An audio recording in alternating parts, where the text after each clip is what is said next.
본문 첫 구절인 22절은 그러므로 라는 낱말로 시작합니다. 여러분이 잘 아시다시피 이 낱말은 어떤 내용의 결론을 말하기 위해 사용하는 낱말입니다.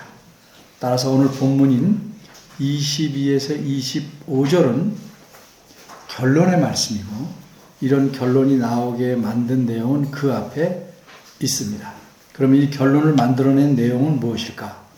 그것은 로마서 4장 1절에서 21절까지의 내용입니다. 이 내용의 결론인 오늘 본문의 첫 구절에는 의로 여기셨다 라는 말씀이 나오는데 이것을 한자어로는 칭의 라고 합니다.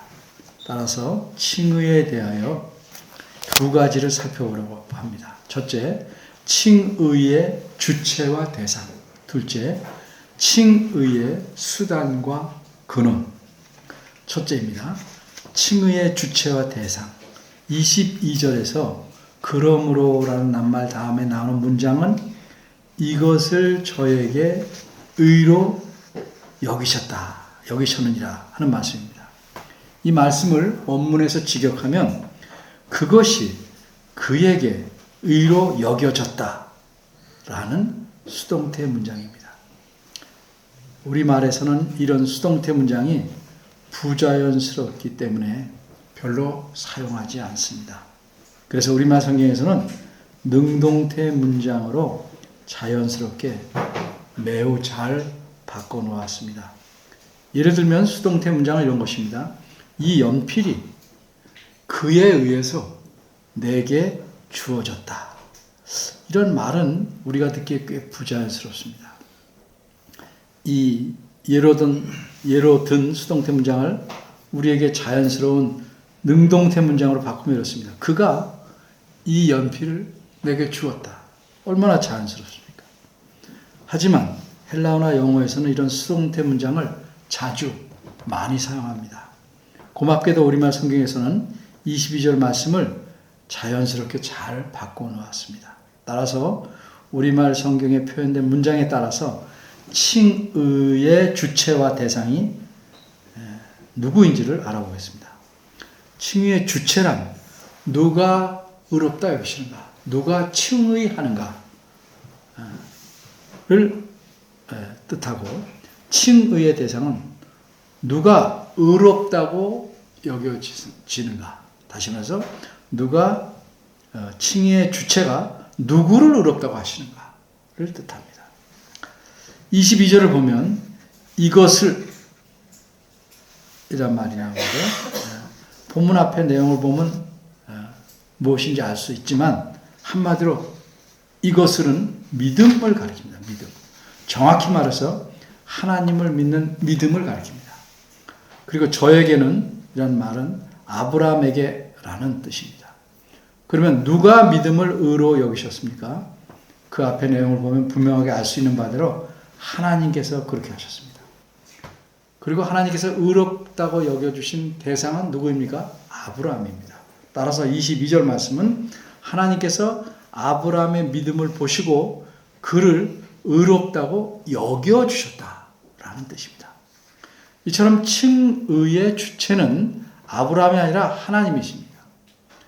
아브라함은 칭의의 대상일 뿐입니다. 다시 말해서 하나님께서는 아브라함이 의롭다고 인정될 만한 어떤 일이나 노력을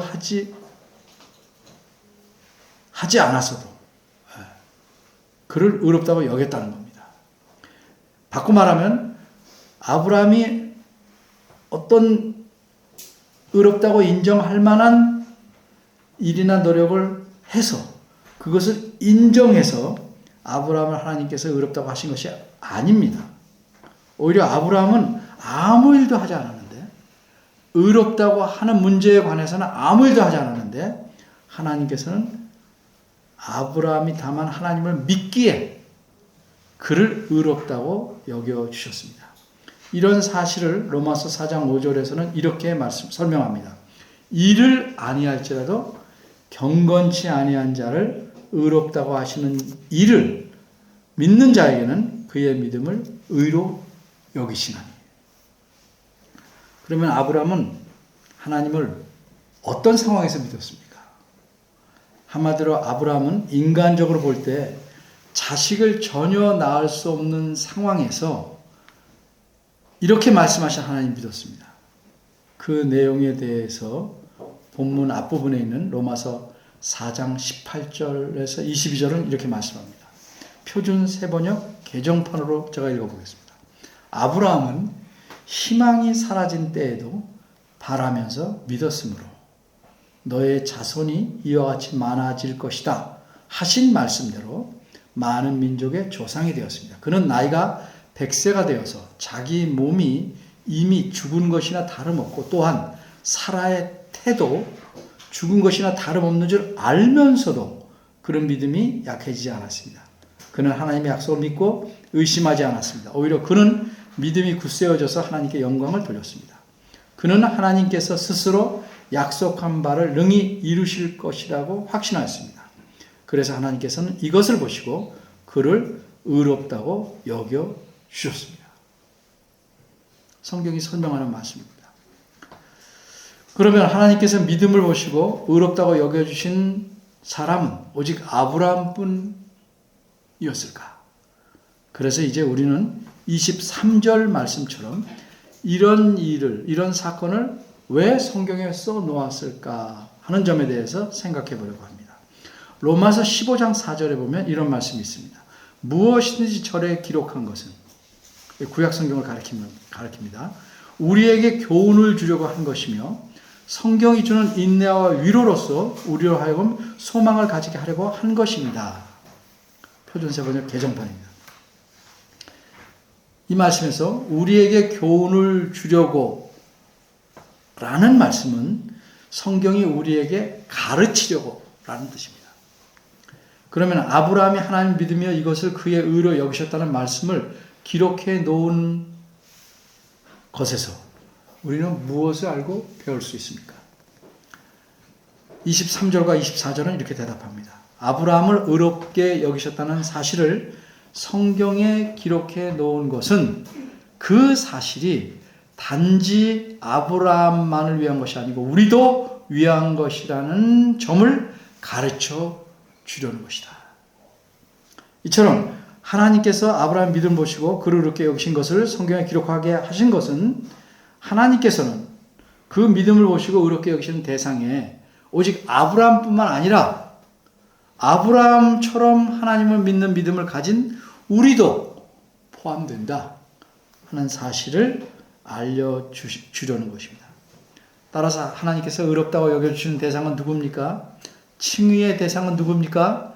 그 대상은 아브라함뿐만 아니라 아브라함처럼 하나님을 믿는 믿음을 가진 자들입니다. 그리고 이 믿음이라는 것은, 이런 믿음이라는 것은 사람의 생각과 판단에 맞는 것만 믿는 것이 아니고 모순되고 불가능해 보이는 것까지도 믿는 것입니다.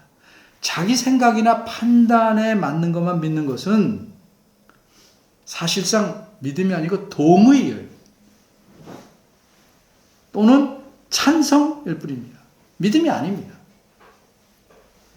그러면 어떻게 우리가 모순되고 불가능해 보이는 것까지 믿을 수 있습니까? 그 이유는 하나님께서 말씀하셨기 때문이고, 이렇게 말씀하신 하나님은 신실하시고 그것을 이루실 수 있는 능력이 있으시고 또 그렇게 믿는 자들을 사랑하신다는 사실을 믿기 때문입니다.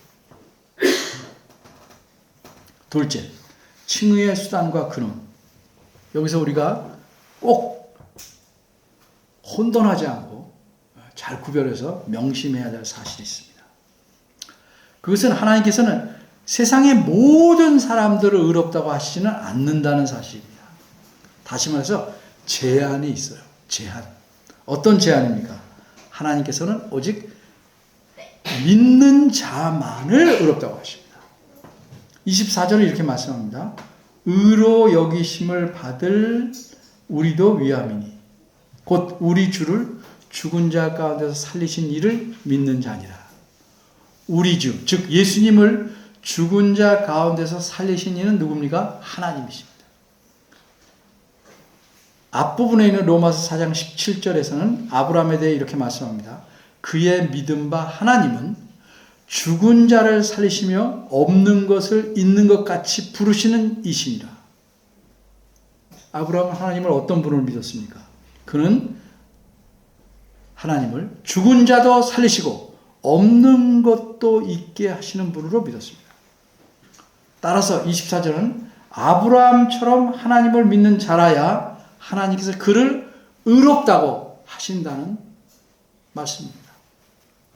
이래서 믿음은 칭의의 수단 또는 도구가 되는 것입니다. 하나님께서 의롭게 여기시는 수단 또는 도구가 되는 것입니다. 여기서 다시 한번 확실하게 구별해야 될 사실이 있습니다. 믿음은 칭의를 얻는 수단이나 도구일 뿐이지 근원이나 근거가 아니라는 사실입니다. 이 사실을 분명히 하기 위해서 예를 하나 드리겠습니다. 깊은 우물이 있습니다. 이 우물에서 물을 길어내려면 뭐가 필요합니까? 바가지? 안 되죠. 너무 깊으니까. 혹시 알까? 하리가? 우물에서 이렇게 막 물을 끌어내려면 뭐가 필요해? 무슨 박? 그렇지. 두레박. 이게 안 쓰는 건데. 자, 두레박. 전혀 안 쓰던 말 나왔죠. 오래간만에. 두레박입니다. 근데 물은 두레박이 필요한데 이 두레박은 물을 길어내는 수단이고 도구일 뿐입니다. 물이 두레박에서 샘솟는 게 아니죠. 우물 속에 있는 샘에서 물은 솟아나는 거예요. 그러니까 그 샘이 물의 근원이요 근거가 되는 겁니다. 그러니까 믿음이라는 건 두레박 같은 거예요. 하나님께서 주시는 칭의를 얻는 도구일 뿐입니다. 그래서 믿음을 보시고 의롭다 여겨주시는 거지 믿음이 곧 의로움을 얻을 수 있는 근거나 근원이 아니라는 뜻입니다. 이 구별을 확실히 하셔야 됩니다. 그렇게 많은 믿음이 근원이나 근거가 된다면 다시금 우리의 노력이 되는 것과 마찬가지예요. 그건 우리의 것이 되니까. 그래서 성경에서는 누누이 하나님께서 믿음을 보시고 그를 의롭게 하셨다 그럴게요. 믿음을 의롭게 하셨다, 의롭게 여기셨다 이렇게 말씀하네요. 로마서 4장만 봐도 여러 번 얘기했는데 4장 3절, 5절, 6절, 9절, 10절, 11절, 20절, 24절 거듭 얘기해요. 의롭게 여겨주셨다. 그러면 하나님께서 의로 여기시는 근원 무엇이 그 근원이고 근거인가? 이어지는 25절 말씀에서 알 수 있습니다.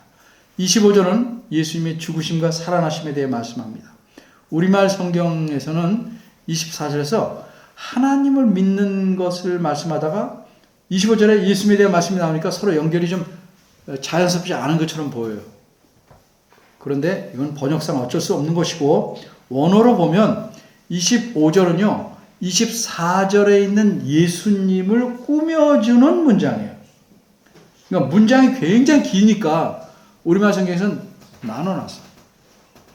꽤 길지만 그래도 24절 하반절과 25절을 묶어서 원어대로 직역하면 이렇습니다.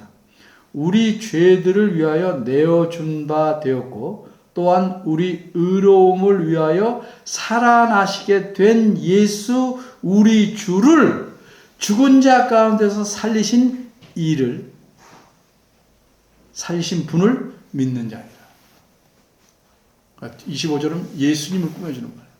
그런 예수님을 그렇게 살리신 하나님을 믿는 자이다.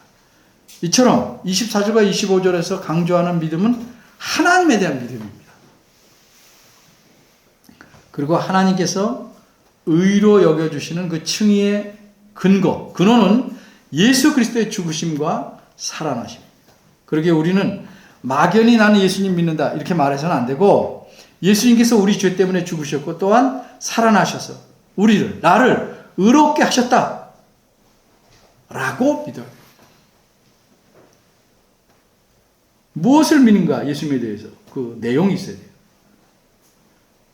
이것이 예수님을 믿는다고 할 때 그 믿음의 핵심입니다. 단순히 예수님이 계셨다, 이 세상에 오셨다, 이 정도 믿어가지고는 안 된다.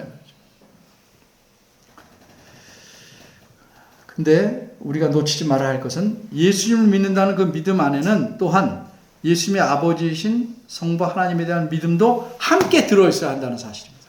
두 개는 따로 말할 수는 있지만 분리할 수 없어요.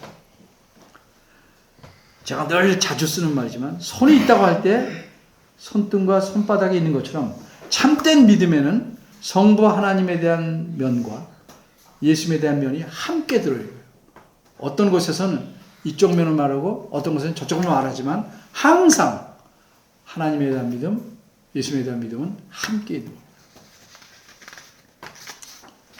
그런데 오늘 본문에서는 이 두 가지, 함께 있는 두 가지 면에서 한 면, 특별히 하나님에 대한 믿음을 강조하여 말씀했습니다.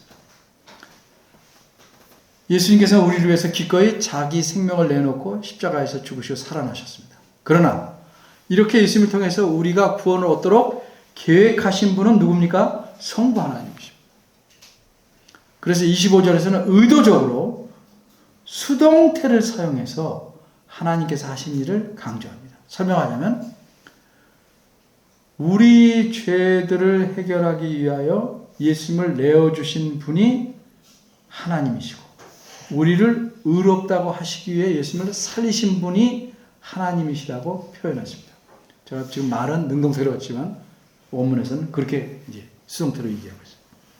하나님이 만일 예수님을 내어주시지 않고 또 살려주시지 않으셨다면 예수님은 여전히 죽은 자 가운데 계셨을 것입니다.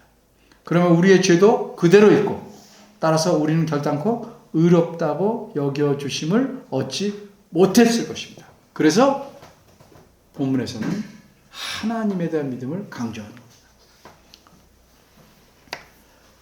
그런데 하나님께서는 이 예수님을 죽음에 이르도록 내어주시고 또 죽은 자 가운데서 다시 살리셨습니다. 이렇게 예수님을 통해서 구원이 이루어지도록 하신 하나님을 믿는 자를 하나님께서는 의롭다고 여겨주시는 겁니다. 유대인들은요, 자신들의 조상인 아브라함에 대해서 큰 긍지, 자부심을 갖고 있었습니다. 그 이유가 무엇인지 아십니까?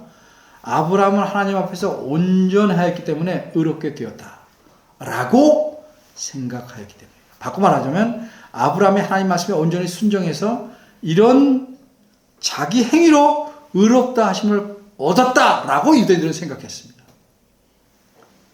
그래서 특별히 로마서 4장은요. 아브라함이 그렇게 의롭다 얻은 것이 아니다. 그건 잘못된 생각이다. 성경 말씀에 가르친 바와 정반대의 생각이라는 걸 말하고 있는 겁니다. 그래서 로마서 4장에서는 아브라함이 어떻게 의롭다 하심을 받았는지를 자세히 말씀합니다. 그리고 그 결론이 오늘 본문인 22절, 23절, 24절, 25절입니다. 여기서 무엇이라고 말씀합니까? 아브라함은 자기 행위가 아니라 하나님을 믿는 믿음으로 의롭다함을 받았다고 분명히 말씀합니다. 그리고 이렇게 아브라함을 의롭다고 여겨주시는 하나님의 이 방법이 다만 아브라함에게만 해당되는 것이 아니라고 말씀합니다.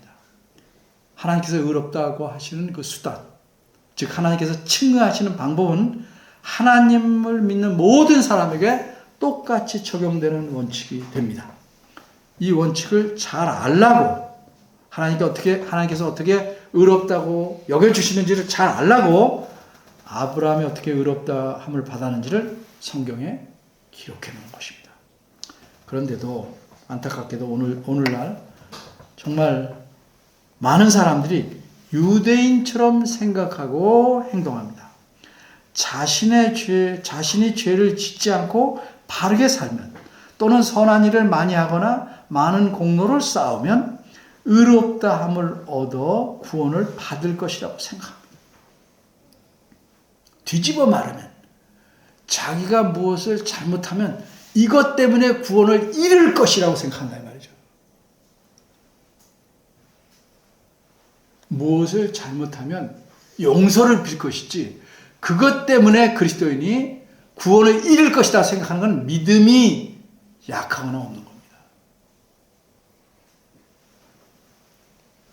다른 종교에서는 그런 식으로 가르칩니다. 네가 공로를 쌓고 업적을 쌓으면 그 종교에서 말하는 구원을 얻는다. 근데 성경은 분명히 그들 종교와는 다르게 말씀합니다. 하나님이 의롭다고 계시는 것은 오직 하나님을 믿는 자에게만, 일을 하지 않을지라도 경건치 않은 자를 의롭다고 여겨주시는 믿음을 보시고 그런 자에게만 주어지는 것이라고 말씀합니다. 그리고 칭의의 근원이 되는 이 믿음은 예수 그리스도의 대속적 죽음과 부활을 믿는 것이라고 말씀합니다. 그래서 이미 로마서 3장 23절과 24절에서는 하나님을 믿어서 의롭게 된 자에 대해서 이렇게 말합니다. 모든 사람이 죄를 범하였으니 하나님의 영광에 이르지 못하더니 그리스도 예수 안에 있는 구속으로 말미암아 하나님의 은혜로 값없이 의롭다 하심을 얻은 자 되었느니라. 만일 사람이 자기 능력으로 의롭다함을 얻을 수 있었다면 예수님이 이 땅에 오실 필요도 없고 오신 것과 죽으시고 살아나신 건 모두 헛일입니다. 이런 구원 계획을 세우신 하나님께서 헛된 수고를 하신 셈입니다. 사탄은 어떻게 해서든지 예수께서 이 땅에 오신 목적을 이루지 못하게 하려고 온 힘을 다해 했었습니다. 어째서 그랬습니까? 예수님이 이 땅에 오신 목적이 이루어지면 하나님의 은혜로, 하나님의 방법으로 사탄이 꽁꽁 묶어놓은 죄의 사슬에서 사람들이 풀려나고 하나님 앞에 의롭다함을 얻을 수 있다는 사실을 알았기 때문입니다. 그러나 사탄은 자기는 똑똑하다 생각했지만 실상으로는 미련하게 예수님을 죽임으로써 실패했고 하나님은 예수님을 죽게 하시고 다시 살아나게 하심으로써 성공하셨습니다. 그래서 사람은 누구든지 정확히 말하면 예수님을 통해 구원을 주신다. 구원을 이루신다. 그렇게 이루시는 하나님을 믿는 자는 누구든지 그 믿음으로써 하나님에게 의롭다고 여기심을 받게 되는 것입니다. 예수님께서 제자들과 마지막으로 유월절 식사를 하실 때 잔을 마셔라 하시면서 이렇게 말씀하셨습니다. 이것은 죄사함을 얻게 하려고 많은 사람을 위하여 흘리는 바 나의 피 곧 언약의 피라. 이 사실과 연관해서 사도 바울은 이렇게 말씀합니다. 이 예수를 하나님이 그의 피로 인하여 믿음으로 말미암는 화목 제물로 세우셨다.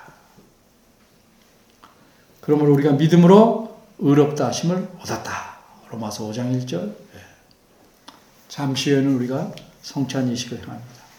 하나님께서 우리에게 베푸신 은혜가 얼마나 놀랍고 큰지를 깊이 생각하시면 좋겠습니다. 그리고 평생토록 이 은혜를 가슴에 품고 하나님과 주 예수님을 믿는 믿음이 흔들리지 않고 더욱 튼튼해서 우리가 성숙해 갈 수 있도록 하나님을 가까이 하며 그의 말씀을 붙잡고 살아가시기를 바랍니다. 기도하겠습니다. 은혜로우신 하나님, 하나님의 은혜로 또 은혜로우신 방법으로 우리가 의롭다함을 여겨 하나님의 자녀가 되었고 하나님과 화목하고 하나님 안에서 즐거워하며 살아갑니다. 이 모든 것이 예수 그리스도 우리 구세주로 말미암아 그분 안에서 이루어진 것임을 늘 명심하고 감사하며 어떤 상황에서도 흔들리지 않고 또 우리 마음속에 사탄이 자주 넣어주는 생각들, 내 힘으로 내가 잘해서 구원을 얻어보라. 그렇지 않으면 잃어버린다 하는 이런 유혹에 넘어가지 않도록 지켜주시고 이끌어주시기를 바랍니다. 예수 이름으로 기도합니다. 아멘.